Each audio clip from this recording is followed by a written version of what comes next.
Hello friends, I'm your Miran and welcome back to Love for Food and Travel.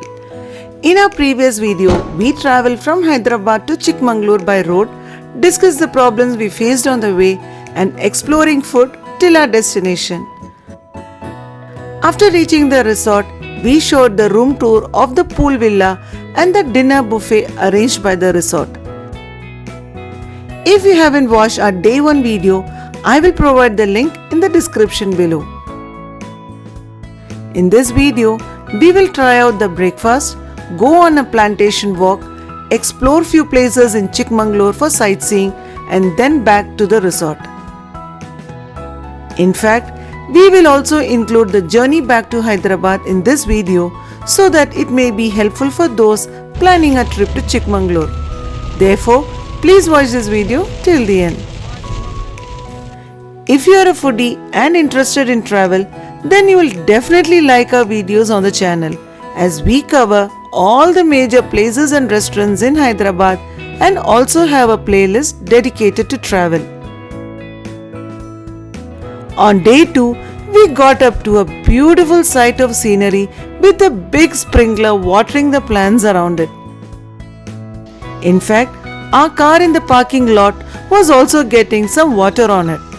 I really didn't know that resort was providing a free car wash. The first thing that we did in the morning was to go on the plantation walk. The total area of this coffee plantation is approximately 10 acres and resort staff Mr. Shabash helped us with this plantation walk. Initially, he took us to a small and beautiful water stream which was so silent and peaceful. It really looked stunning in the morning hours that you feel like spending more time here. Then we slowly entered the coffee plantation and Mr. Shabash explained to us about Robusta coffee plant. This is the coffee flowers, okay. This flowers, we call it as a magical flower, okay. In this bunch of flower is there, no. In bunch of flower, see this. One flower turns into leaf. Rest of flowers turns into small beans. Okay. So that's why we call it as a magical flower. In fact, the entire area was smelling like jasmine garden. It was only after the guide told us that the coffee flowers actually smell like jasmine flowers. We went inside the plantation to see coffee plants in full bloom. Oh my god, it was really a wonderful sight. If you haven't come to this plantation walk, we would have actually missed this sight as well as the information about coffee. He also showed us the Arabica coffee plant. Its flowers were small and not clustered. I was told that the yield from Arabica coffee is not that much when compared to Robusta, and hence many of the coffee planters prefer to do more of Robusta these days. The guide also showed us betel leaves and green peppers and then finally coffee fruits towards the end of the plantation walk. We really learned a lot about coffee while enjoying the greenery and nature. Next, we went to the restaurant to have morning breakfast. They had both South Indian and North Indian breakfast items. I took an idli and a vada followed by aloo paratha, a puri, upama, poha and some rava kesari. For curries, I took some sambar, chana masala, some curd, chicken curry and different types of chutneys. They also had other breakfast options like bread, butter, cornflakes and others. For non-veg, they had boiled egg and chicken curry. Apart from this, they also had tea and coffee, juices, cut fruits, muffins, donuts and sandwiches. On the table, we ordered some masala dosas and omelette. The breakfast was very tasty and the spread was too good. We finally closed the breakfast with a freshly brewed coffee and moved ahead with our plan for the day. We then started our journey at 11 in the morning. Our plan was to visit Mullayanagiri Peak and other places if possible. So we set the Google Maps to Mullayanagiri Peak and then started. We drove through the hilly roads, the hairpin bends, and the view was mesmerizing. Even after driving for an hour, we were not reaching Mullayanagiri Peak, and it was then we realized that the Google map had taken us for a ride. Meanwhile, just after Honamma Devi Falls, my husband complained of uneasiness, and we stopped at a viewpoint for some fresh air. Shortly, he threw up everything he had in the morning and was feeling better after that. He started blaming that it was all because of that vada he had in the breakfast. But I didn't see any issue in the vada, as we all had it and none of us had any problem with that. Frankly, I don't enjoy hill stations as I'm a beach person. I used to have such issues whenever we used to visit these hilly areas. But this time, I didn't have any problem. I was enjoying every bit. After this eventful happening, we continued further on Baba Budangiri Road as instructed by Google Maps. After driving for 1.5 hours, we had to ditch Google Maps as we were not getting to Mullayanagiri Peak. Finally, we stopped at Hazrat Dada Hayat Dargah. We further went towards Baba Budangiri Peak while enjoying the scenic view all throughout. But after some time, the roads were getting narrower and we had no clue where we were going. At this point of time, we decided to take a U-turn and go in search of Mullayanagiri Peak.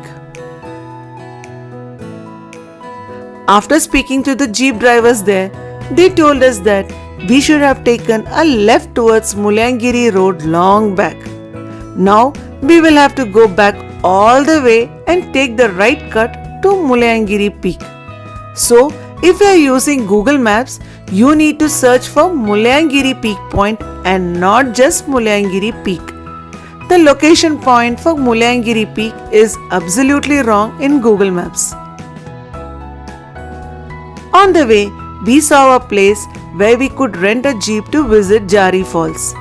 The cost of the jeep was Rs 800 for 5 people, which included pickup and drop. As we moved on, we also stopped at Honamma Devi Falls for a quick pit stop. Finally, at 2 p.m., we reached Mullayanagiri Peak point. There are 2 car parking places at the entrance, and I guess it was free of charge. There were also some eateries in the car parking from where we can have Maggi, juices, and other snack items. My son and me trekked the mountain all the way till the peak of Mullayanagiri. I won't say it was easy, but it was not tough either. The steps were small, which allowed everyone to climb it at their own pace. I could see an old man and even a cow getting down the hill. Looks like this cow does shuttling services up and down regularly.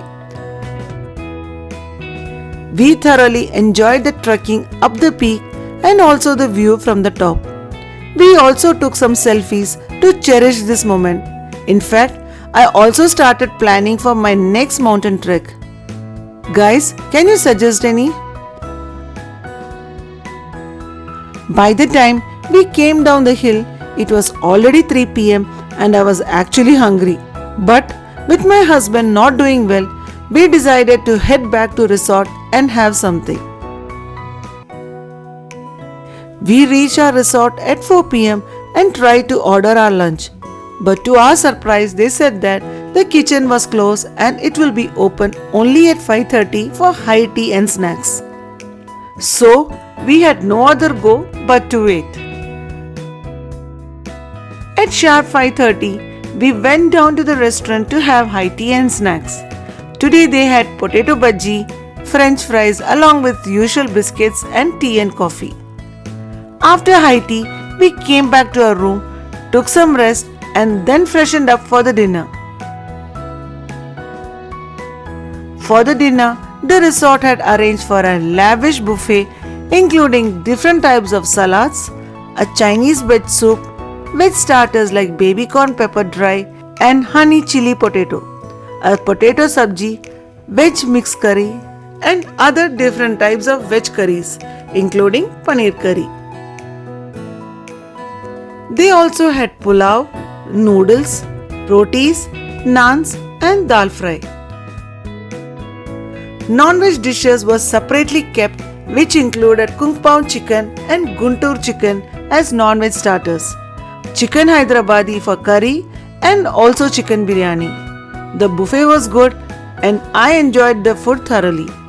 After the dinner, we went back to our rooms and concluded day 2.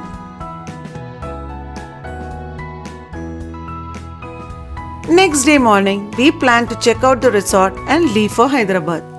So we went to the restaurant and had a quick breakfast.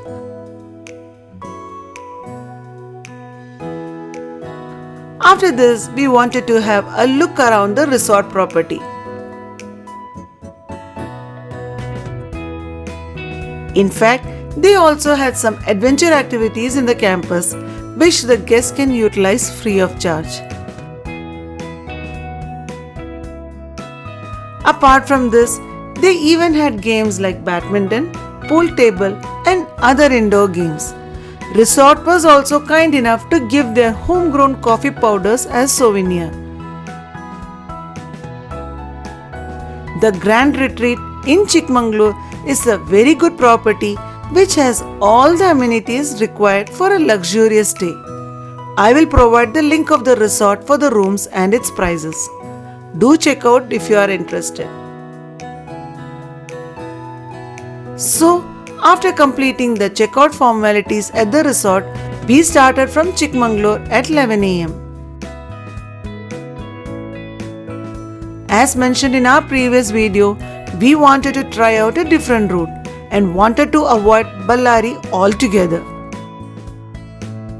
The route that we chose was through Anantapur, which will then connect to Kurnool and then all the way to Hyderabad. Initially, we started with National Highway with wider roads, but slowly it became State Highway and the roads were narrower. But still the roads were good without potholes and it was manageable. In between, we were also stopped by Karnataka police checkpost for a routine checkup.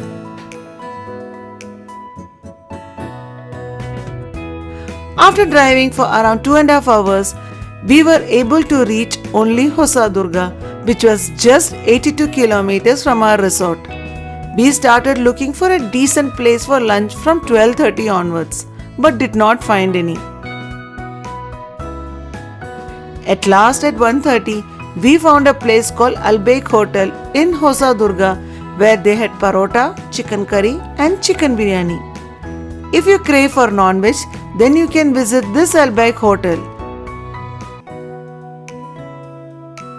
Or if you want veg, then you can visit the adjacent restaurant called Vinayaka Benne Dosa Hotel. We completed our lunch in 30 minutes and by 2 pm we were back on the road. We knew we need to cover a lot of ground since we started late from the resort. We drove around 150 kilometers and reached Kalyan Durg at 4:30 pm. From here, Anantapur was still around 60 kilometers. We drove non-stop without breaks, first crossing Anantapur at 5 pm and later Kurnool at 6:45 pm.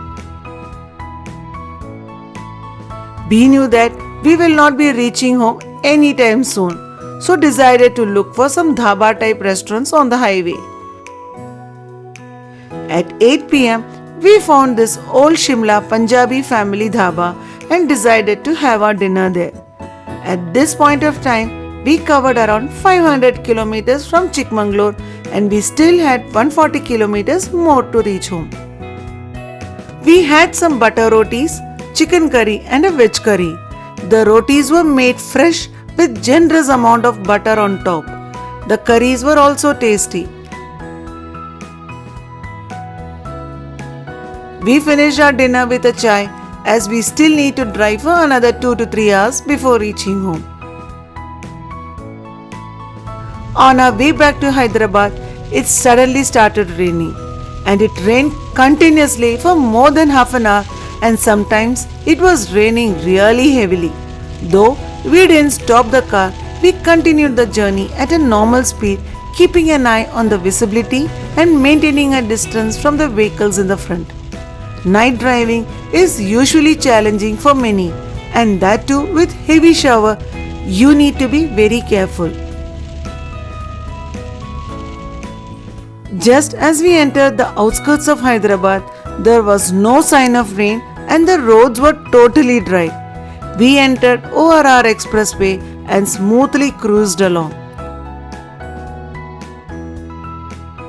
Finally, we reached our home at 11:10. So, from Chikmagalur to Hyderabad, we again took 12 hours to reach, including all the breaks. The total toll charges on this route was Rs 740 and I spent Rs 7000 on petrol this time too. Altogether, I spent 14,000 just on petrol for this trip. Looks like I need to think of other ways of reducing the fuel expenses, which will help us to explore more places in future. So friends, this was our day 2 and day 3 vlog from Chikmagalur to Hyderabad. Hope you liked our video. Please do like and share this video with your friends and family who are interested in food and travel. Until we meet again in another interesting travel video, be happy and keep smiling.